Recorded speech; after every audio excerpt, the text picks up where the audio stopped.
Hi lesson ළමයෝ welcome back to my YouTube channel. අද ඕගොල්ලෝ එකතු වෙලා ඉන්නේ මගේ 7 days study challenge එකේ අන්තිම දවසත් එක්ක. ඉතින් අදත් සුපුරුදු විදිහටම මුලින්ම යන්නේ අපි to do list එක ලියා ගන්න.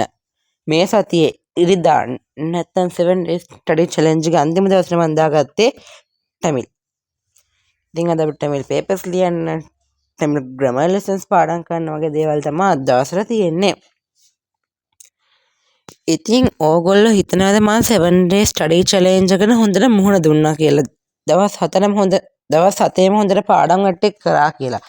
සිකුරාදා චුට්ටක් අඩුවෙන් පාඩම් කරේ මම උගන්න ඒ වීඩියෝ එක කිව්ව මට පන්ති නිසා පාඩම් කරන්න තිබ්බේ පැය 2-3 වගේ චූටි කාලයක්. ඒත් මම ගානට පැය 5ක් මැනේජ් කරගත්තා. ඉතින් ඕගොල්ලන් අදහස් පල්ලෙන් කමෙන්ට් කරන් යන්න. යාළුවන් තව subscribers 1000 ඕනේ Q&A එක ගන්න නම් මාව subscribe කරලා නැති කෙනෙක් ඉන්නනම් ඉක්මනට subscribe කරලා පල්ලෙන් like button එක ටාන් ගාලා බං යා. ඉතින් මම උදේ නැගිටලා කරේ 7 days study challenge එකේ 6 වෙනි දවසේ වීඩියෝ එක edit කරපු එක. ඒක edit කරලා මම upload කරා. මොකද ඒක අප්ලෝඩ් මට කලින් දවසේ එඩිට් කරන්න නැත්නම් බාග එඩිට් කරේ. මම නිදිමත තිබ්බ නිසා මම බාග එඩිට් කරලා දාලා නිදාගත්තා. නැත්නම් මම සාමාන්‍යයෙන් නම් රෑ එඩිට් කරලා සේව් කරලා තමයි දාගන්න උදේට අප්ලෝඩ් කරන්න. ඉතින් ඒ තමයි උදේ කාලේ ඒකත් කරන්න තිබ්බා. ඉතින් මම ඒකත් කළා. උදේම නැගිට්ටේ වුණාට 7:00 වගේ නැගිටලා ඒක ඉවර කළා. ඒක ඉවර කරාට පස්සේ මම පොඩ්ඩක් සෝෂල් මීඩියා එකේ ගෙවසුනා පොඩ්ඩක්.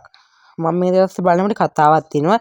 ඒකේ දවසකට එපිසෝඩ් 2ක් යනවා.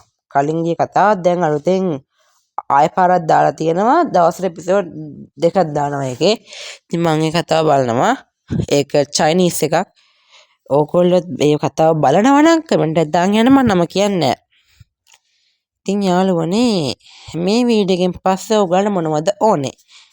ඕගොල්ලෝ මම රික්වෙස්ට් කරලා ඉල්ලපු ෂෝට් නෝට් හදන වීඩියෝ එකයි ඊළඟ ස්ටඩි ටිප්ස් මම ඊළඟ වීඩියෝ දෙකෙන් අරන් එනවා. ඊළඟට මම ආයෙ පාරක් ගේන්නම් ඕගොල්ලන්ට තව හොඳ වීඩියෝස්. ඉතින් ඔන්න ෂෝට් නෝට් දෙක හැදුවා. ඒ කියන්නේ මේකේ තියෙන්නේ එන්න පුළුවන් සමාන පද ටික සහ විරුද්ධ පද ටික. grade 9 8 වල හොඳ පාස් පේපර්ස් ටිකත් අරන් බලලා ඒවෙන් අහලා තිබ්බ සමාන පද විරුද්ධ පද ඊළඟට පොත්වල තිබ්බ ඒවා සහ 9 වසර ඔය මං YouTube එකේ සර්ච් කරලා බැලුවා පේපර් ඩිස්කෂන් මම ළඟ නැති පේපර්ස් ඒවේ තිබ්බ සමාන පද විරුද්ධ පද අරන් තමයි ඒක ලිව්වේ. ඉතින් රෑ වෙලා මල් කරලා පාරවත් කරලා ඉවර වුණා. ඉතින් මං ඔයාලට කිව්වනේ to do list එක දැක්කනේ අන්තිමටම 3 වෙනි පේපර් එක tamil papers 3ක් ලියන්න හිටියා. 3 වෙනි එක ලියන්න දාන් තිබ්බේ රෑ 7:09නේ. ඉතින් මම මේ වීඩියෝ එක රෙකෝඩ් කරන්නේ 3ම ලිව්වට පස්සේ. ඒක තමයි වෙස්ටර්න් ප්‍රොවින්ස් පාස් පේපර්ස් 2යි රෑලි ඉවර මොඩල් පේපර් එක. ඔන්න පේපර්ස් 3 තමයි යාළුවනේ ඉතින් අද ලිව්වේ. 23 පේපර් එක 18 පේපර් එක මේක විදුලක මොඩල් පේපර් එක 25. ඉතින් ඒ තුන ලිව්වට පස්සේ මම කරේ පේපර්ස් තුනේ ලකුණු චෙක් කරපු එක. ඔතන මම ලියපු ෂෝට් නෝට් දෙක. ඉතින් එහෙනම් මම මේ පේපර්ස් වල ඒවත් මම ෂෝට් නෝට් එකේ බැලුවා. මේ පේපර්ස් තියෙනවා ෂෝට් නෝට් එකේ තියෙනවද කියලා. මම ඒක ඇතුළේ ෂෝට් නෝට් දෙකක් අරගත්තේ. ඔය තියෙන ලකුණු 95යි 97යි 96යි. එහෙනම් අපි ඉක්මනටම ෂෝට් නෝට්ස් හදන වීඩියෝ එකකින් හම්බෙමු.